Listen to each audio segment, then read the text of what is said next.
రోజు రోజుకి గోల్డ్ రేట్లు పెరుగుతున్నాయి. తాకట్లో ఉన్న బంగారానికి వడ్డీలు పెరుగుతున్నాయని టెన్షన్ పడుతున్నారా? కొమ్మూరి గోల్డ్ వచ్చాక ఆ టెన్షనే పోయింది. కొమ్మూరి గోల్డ్. నమస్తే, this is Shaurya. Cockroach Janata party కోట్లల్లో వ్యూస్, కోట్లల్లో సబ్స్క్రిప్షన్స్, అసలు అంత ఎలా ట్రెండ్ అవ్వగలిగింది? అసలు ఏముంది ఆ పార్టీలోని? అలాగే దీనికి సంబంధించిన సబ్స్క్రైబర్స్ ఎవరైతే ఉంటారో, ఫాలోవర్స్ ఎవరైతే ఉంటారో వీళ్ళల్లోన పాకిస్తానీస్ అలాగే బంగ్లాదేశీలు కూడా ఉన్నారు. సో అందుకే అంతమంది యాడ్ ఆన్ అయ్యారు. ఇది ఇండియాలో జరిగిన పని కాదు అని చెప్పేసి వాదన వినిపిస్తుంది. ఇది కూడా బీజేపీ నుంచి. అయితే బీజేపీ కొన్ని అనాలిసిస్లు చూపించింది. అలాగే కాక్రోచ్ జనతా పార్టీ ఏదైతే ఉందో ఇది కూడా కొన్ని అనలిటిక్స్ ని చూపించింది. ఎక్కడి నుంచి ఎవరెవరు ఎంతమంది ఫాలోవర్స్, సబ్స్క్రిప్షన్స్ వచ్చాయి అనేది, పార్టీలోన ఆ పార్టిసిపేషన్ అనేది. సో అది ఓవరాల్ గా అసలు ఏం జరుగుతుంది అనేది తెలుసుకుందాము. అలాగే ఇంకొకటి, మోదీ కూడా ఈ సోషల్ మీడియాని ఇంకా ఎక్కువ చేయండి, రీల్స్ అవి చేస్తూ ఉండండి, ప్రతి అంశం మీద మీరు రియాక్ట్ అవ్వాలి అని నేతలకి గ్రౌండ్ లెవెల్ నుంచి కూడా పిలుపునిచ్చారు అనేది కూడా వినిపిస్తుంది. సో ఇది ఒకసారి మనం డిస్కస్ చేద్దాం. మనతో పాటు సీనియర్ పొలిటికల్ అనలిస్ట్ భరద్వాజ గారు ఉన్నారు. సార్ నమస్తే. సార్ నమస్తే. సార్ ఏమంటారు సార్? అంటే కాక్రోచ్ జనతా పార్టీ వినడానికి అయితే భలే గమ్మత్తుగా ఉంది. కాక్రోచ్ జనతా పార్టీ అనే కంటే కూడా బొద్దింకల జనతా పార్టీ అంటే బీజేపీగా సెట్ అవుతుంది. అచ్చా, బీజేపీ. ఎస్ అబ్బో. కాబట్టి బొద్దింకల జనతా పార్టీ గానే పిలవాలి. Super sir. ఈ బొద్దింకల జనతా పార్టీ నిజానికి అతను పాత ఆమ్ ఆద్మీ పార్టీకి చెందినటువంటి కుర్రాడు. పూణే గ్రాడ్యుయేట్, తర్వాత అమెరికా వెళ్ళాడు. అక్కడ ఉంటూ వీళ్ళకి ఈ సోషల్ మీడియా సేవలే అందించాడు అతను. యాక్చువల్ గా అతను సూర్యాతో దిగినటువంటి ఫోటోలు కూడా ఇప్పుడు చాలా వైరల్ అవుతున్నాయి, బయట జనం చూస్తున్నారు. అయితే ఒక అన్రెస్ట్ ఉంది సొసైటీలో. ఈ అన్రెస్ట్ ఈ మధ్య కాలంలో సిజే గారు కదిపారు. ఓకే. అంటే ఆయన ఈ సోషల్ మీడియాలో మాట్లాడుతున్న వాళ్ళ మీద దాడి చేస్తూ నిరుద్యోగులు, అలాగే ఫేక్ డిగ్రీ బ్యాచ్, వీళ్ళందరూ చేరి అక్కడ నానా చెత్త క్రియేట్ చేస్తున్నారు అన్న టోన్ లో మాట్లాడాడు ఆయన.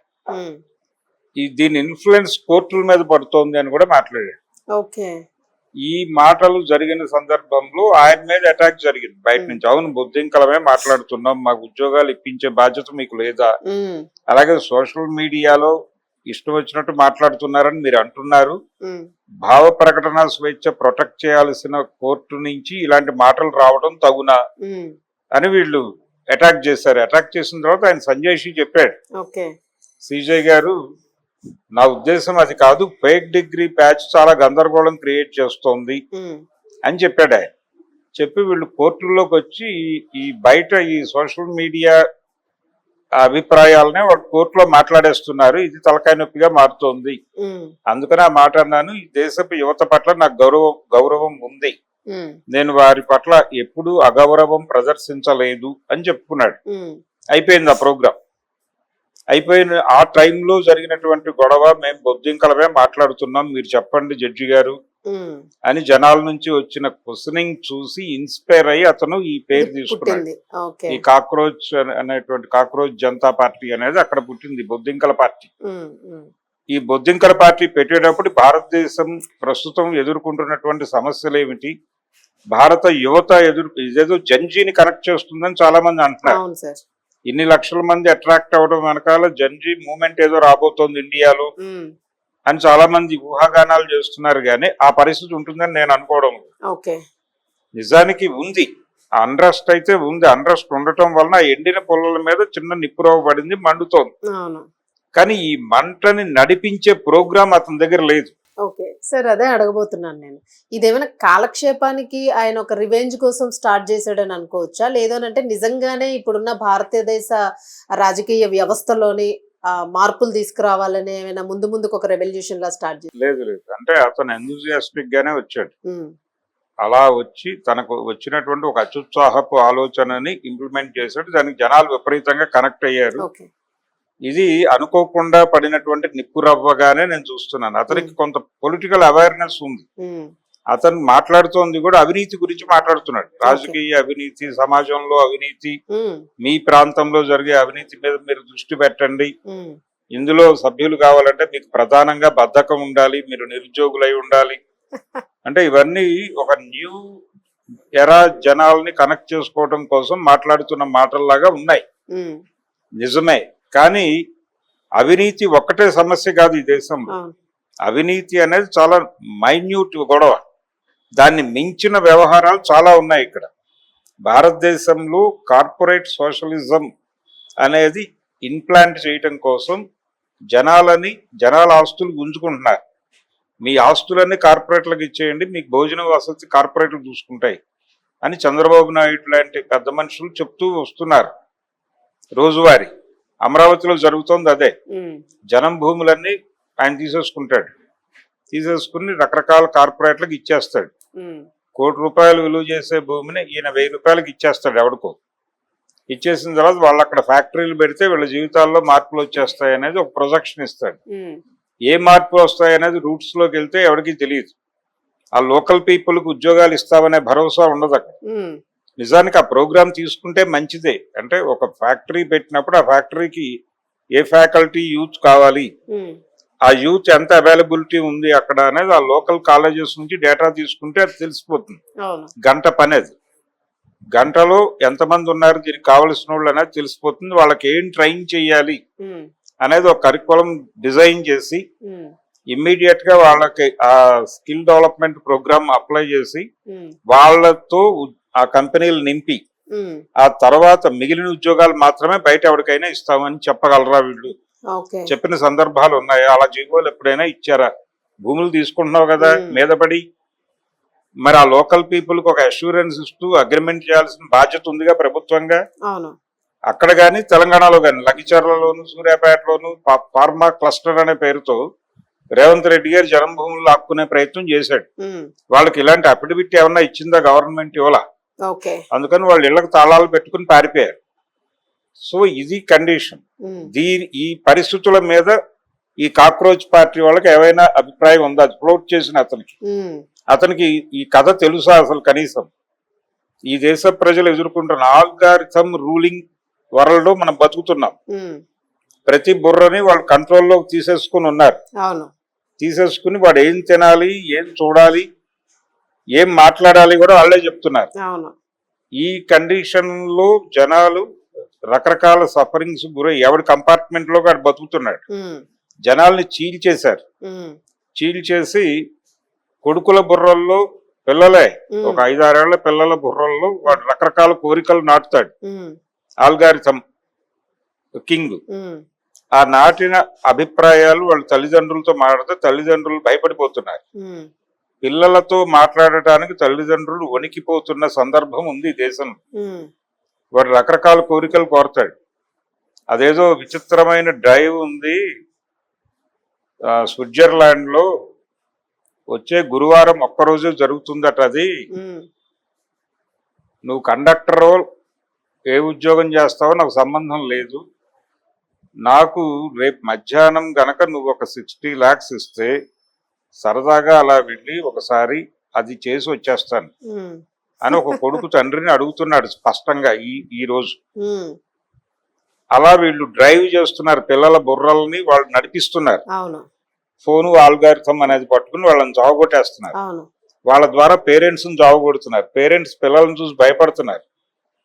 ఎక్కడి నుంచి ఎక్స్పోజ్ అవుతున్నారో వాళ్ళకి అర్థం కావట్లేదు. వాడి జేబులో ఫోన్ ఉంటుంది. వాడు జ్ఞానం పొందటం కోసం ఇంటర్నెట్ అవన్నీ అవసరం కాబట్టి ఆ ఫోన్ ఇస్తారు. వాడు ఆ ఫోన్ లో ఇంకేదో ఇన్ఫ్లుయెన్స్ గురై వీళ్ళని చావగొడుతున్నాడు. ఇది ఒక గోల నడుస్తోంది ఇళ్లలో. దీన్ని ఎలా నిర్మూలించాలో వీళ్ళ దగ్గర ప్రోగ్రామ్ ఉందా ఈ బొద్దింకల పార్టీ దగ్గర అనేది నా ప్రశ్న. అందుకని ఈ దేశంలో మార్కెట్ ఎకానమీ క్రియేట్ చేసిన గందరగోళాలు చాలా ఉన్నాయి. ఈ గందరగోళాలని నుంచి ఈ సమాజాన్ని కాపాడటానికి నీ దగ్గర ఏదైనా ప్రోగ్రామ్ ఉందా?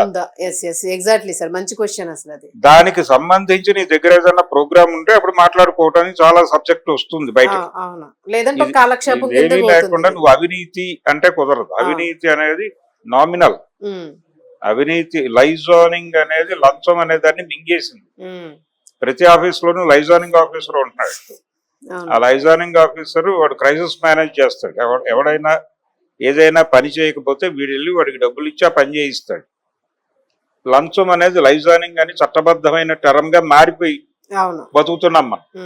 ఇంకా లంచగొండి తరం మీద మాట్లాడితే ఎలా కుదురుతుంది అవినీతి అంటే? అవినీతి షేప్ మారిపోయింది. అలాగే చాలా దారుణాలు జరిగిపోతున్నాయి జీవితాల్లో. ఉమ్, అంటే జీవితాలు బ్యాంకు రుణాలు ఈఎంఐలుగా మారిపోయింది. అవును. ఈఎంఐలు అనే చక్రానికి జీవితాలని కట్టి కిందేసి తొక్కుతున్నారు వాళ్ళు. జనాలు చచ్చిపోతున్నారు, ఏం చేయాలో అర్థం కాక. 4 ఈఎంఐలు కట్టకపోతే వాడు బూతులు తిడుతూ ఫోన్లు చేస్తున్నాడు ఏజెన్సీ వాడు. అవును. ఆ బూతులు వెళ్ళాక సూసైడ్ చేసుకుంటున్న వాళ్ళు చాలా మంది ఉన్నారు అవును. ప్రపంచంలో. అవును. ఈ వీటికి నీ దగ్గర ఏదైనా నివారణ ఉందా?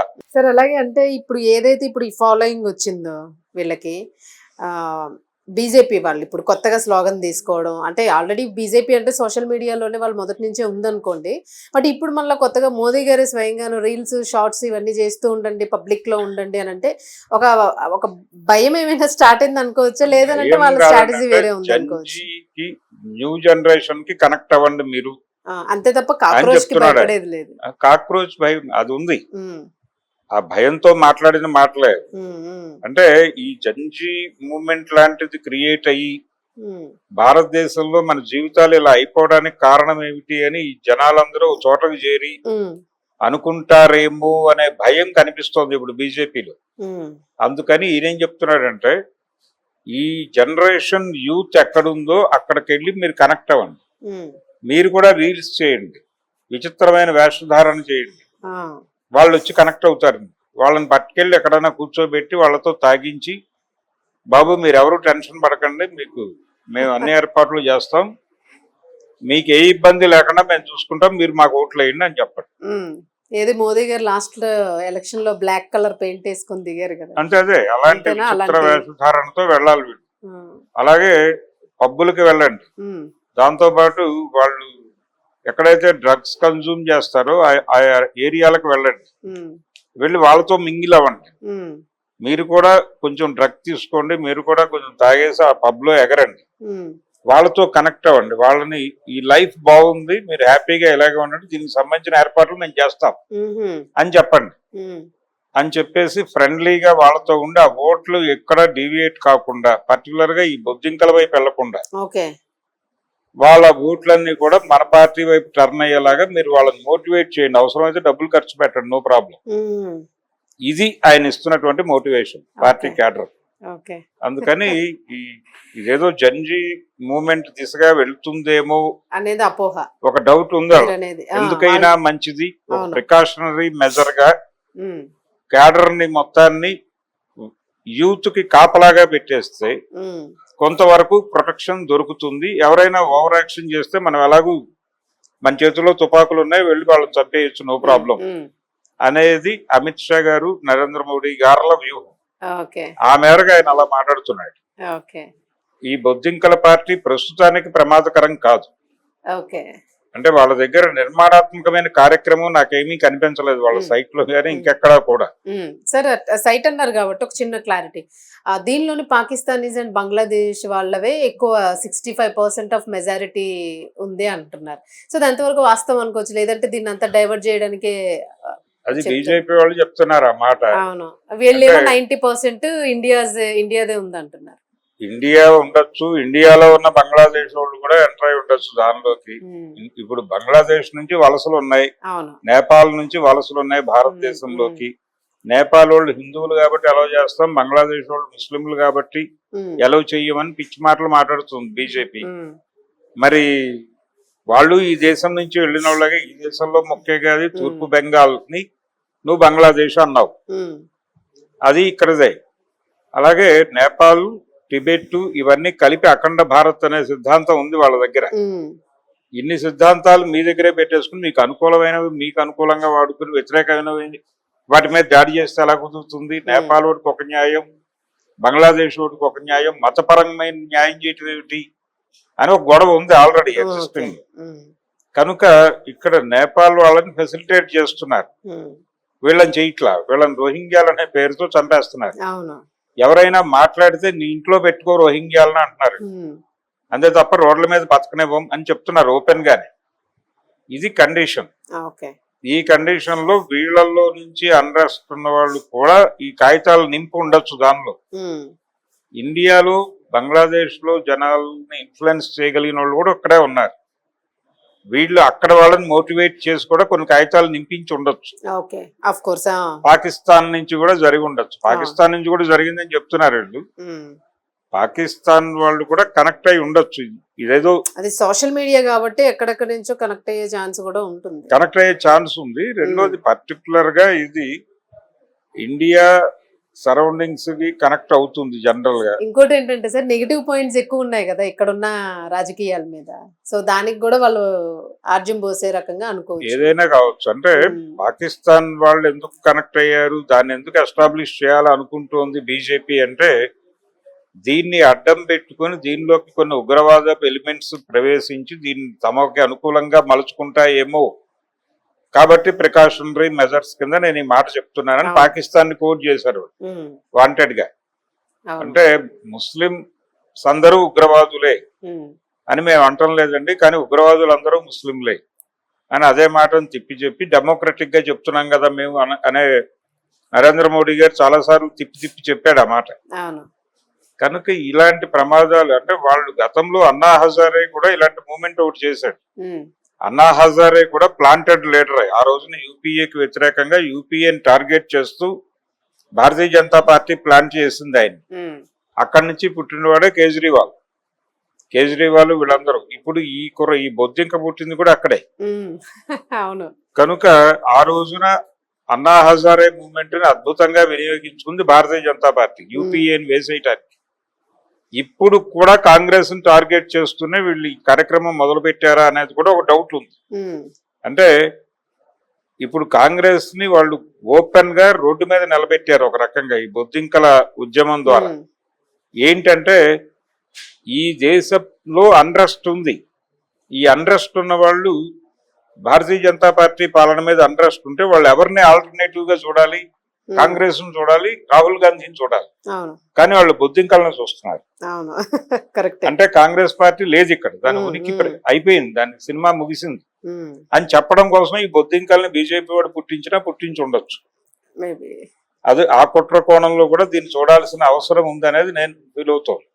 ఇప్పటి వరకు రాహుల్ గాంధీ గారు స్పందించలేదు, మాట్లాడలేదు. కానీ వాళ్ళు ఆత్మవిమర్శ చేసుకోవాల్సిన అవసరం ఉంది. ఎందుకు మనం ఈ దేశ ప్రజలకు ఆల్టర్నేటివ్ గా కనపడలేకపోతున్నాము, మనం చేయాల్సిన పని ఏమిటి అంటే, నిజానికి ఈ దేశాన్ని లిబరలైజ్డ్ ఎకానమీలోకి లాక్కొచ్చింది కాంగ్రెస్ పార్టీ.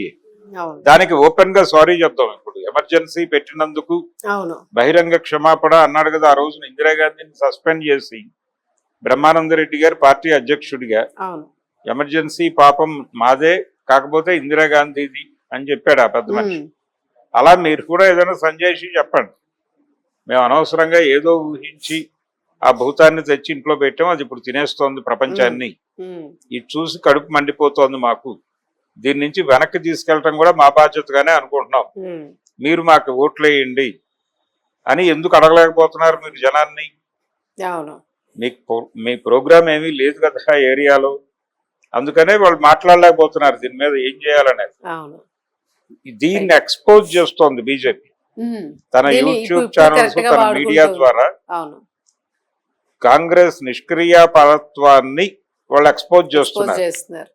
ఎక్స్పోజ్ చేసి ఆ పార్టీని టోటల్ గా ఎలిమినేట్ చేయాలి పొలిటికల్ సీన్ లో నుంచి అనేటువంటి వ్యూహరచన కూడా జరుగుతోంది దీని వెనకాల అనేది నా ఉద్దేశం. కనుక ఇది టోటల్ గా బీజేపీ స్కీమింగ్ ప్రోగ్రామ్ అయ్యుండే అవకాశం కూడా ఉంది. ఈ బొద్దింకల క్రియేటర్స్ వాళ్లే అయ్యున్నా ఆశ్చర్యం లేదు. ఎండ్ ఆఫ్ ది డే అలా బయటపడినాయి. ఈ మధ్య ఎవరో పాస్టర్ ఆడిన డ్రామా చూసాం. అలాంటి డ్రామాయే హిందుత్వ శక్తులు అంతర్జాతీయ స్థాయిలో ఆడుతూ ఉండవచ్చు. ఆడరు అని గ్యారంటీ ఏం లేదు, ఇంతకంటే పెద్ద ఆటలు ఆడిన చరిత్ర ఉంది వాళ్ళు. సో ఈ బొద్దింకల వెనకాల చాలా స్కీమింగ్ ఉంది. అంత సింపుల్ గా తీసాడు లేదు, ఇది serious issue. Right sir, thank you sir. Thank you.